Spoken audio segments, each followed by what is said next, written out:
What up, stackers? Big Stack McGee here. How are you doing today? It is Saturday, November 13th, and I'm looking outside my window at a gloomy Saturday afternoon. We've got a winter weather advisory and snow on the way, so we'll be looking forward to that. First time so far this season, and I'm actually on the tail end of being sick, so I'm sure you can hear it in my voice. But I'm doing just fine. Things are going great. I've been keeping really busy with my job. In addition to multiple side gigs, I've been taking on as much possible extra work as I can. I'm trying to not only stack up the metals, but also stack up on extra cash and everything else for my family. So really been burning the candle at both ends. So I've not been as active as I'd like to be. But here today, I do have a new little bit of pile of silver here to open. So let's, without any further ado, I'm just going to get into this and see what we got.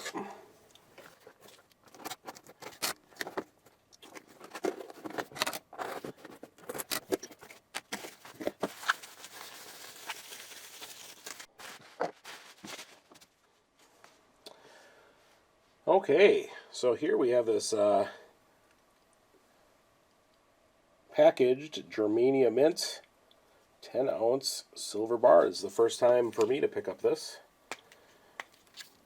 Interesting how they have these little cardboard packages for these. Oh, I don't want to rip it. There we go.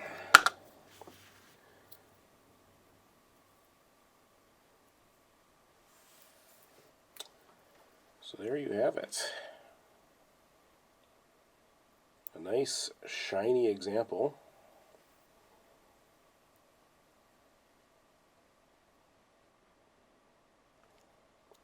And it is shrink wrapped.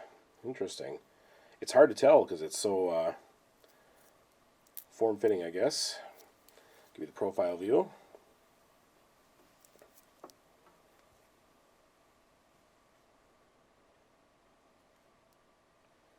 It's got appears to be some kind of security label here at the bottom, and it is serialized. It's kind of cool. So yeah, another silver bar. I love these things, and people have been telling me for the last I don't know, many months that I should consider getting a Germania mint. I believe they have these in all the different sizes. 5 ounce and probably the kilo and the, I don't know if they have a 20 ounce example or not, but I like it. It's very cool. So one thing I wanted to talk about today was kind of some economic talk on what to do with savings and emergency accounts and things like that during times like this where there's heavy inflation going on.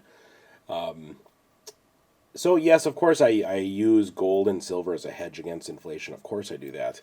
And as a preservation of wealth, preservation of purchasing power.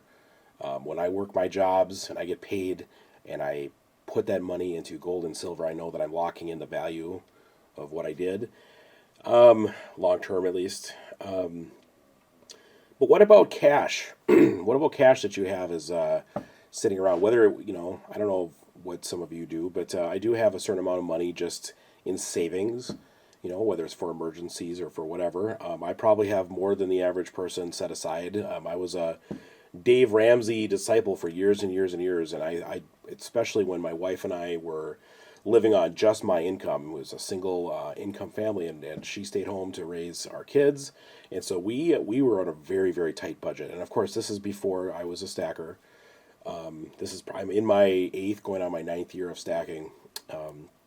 But when I was just living on my income alone, we measured our budget to the penny with everything from food to restaurants to clothes to all of the bills we might pay, things like that. And I learned to have a good amount in reserve because if something comes up, I don't want to have to rely on credit to be able to get out from under it. But as a result, I've got a pretty significant amount of cash, and sitting in savings accounts or money market accounts. I remember back in the day, I'd have a certain amount of money in my savings account linked to my checking, but then a surplus from that, more than what I needed, I would put off to a money market account because at least there it would be getting a much higher interest rate. Well, now even those money market accounts, if you shop around on the internet and stuff like that, are only, it's fractionally better than any kind of savings you can get, probably in your hometown or things like that. So, long story short, I was in the shower this morning,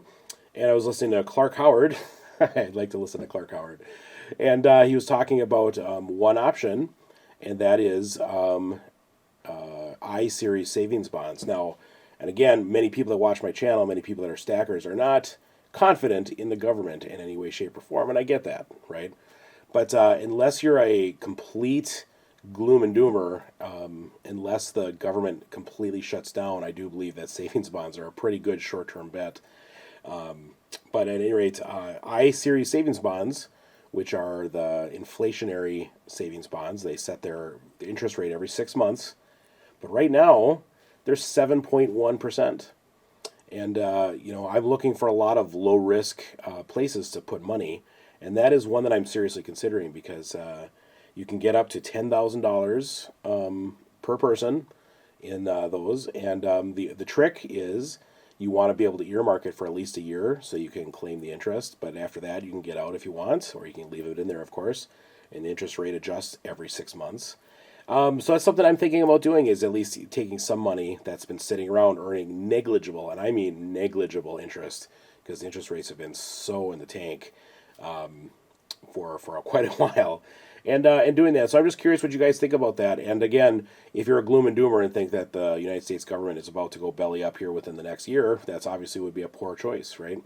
But I don't think that's about to happen, and it's just I'm just trying to use some extra ways to earn a little bit extra on the stuff that I have. And no, I'm not going to go all in on silver and gold. I've established a pretty good sized stack in my estimation by just piecemealing and over time, dollar cost averaging, buying a little bit each month. Yes, I did buy a bunch of gold and silver when it was higher, and then it went in the tank, and I bought a whole lot more, and then it's been climbing up, and I still keep buying. And some people point at me and say, "Hey, why would you be buying silver when it's at $25 an ounce?" Or I think this was at $23, $24 when I purchased this. But why would you do that when you have so much silver that you bought when it was 14 and 15? Doesn't that seem awful? Well, to me, it's dollar cost averaging. I'm taking money out of my, out of cash in my assets and putting it into silver and gold. But I'm not going to go all in. No one knows the future. No one knows what's going to happen. It doesn't make any sense to do that. So my cash position, I'm just looking at potentially earmarking some of that for potentially something that can guarantee a 7% interest rate. So I have no other debt. I have no other, no mortgage or anything like that. So that's right now the safest and easiest investment that I can find. So curious on your thoughts on that. But all that stupid savings bond talk, and here we have this beautiful silver we could be ogling here. Let's take one more look.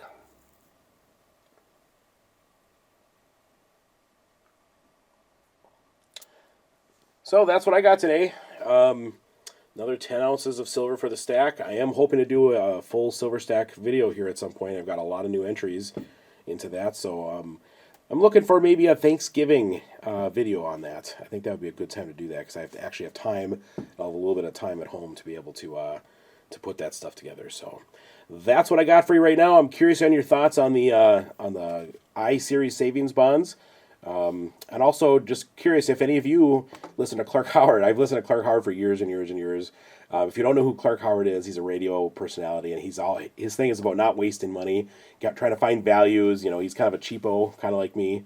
I just love the guy. He's very non-presumptuous. He doesn't claim to know everything, but he's just trying to help the average person save a buck, that kind of thing. And so just curious if you listen to Clark Howard. But that's it. Big Stack McGee here. I hope you guys have a great week. We'll talk to you soon.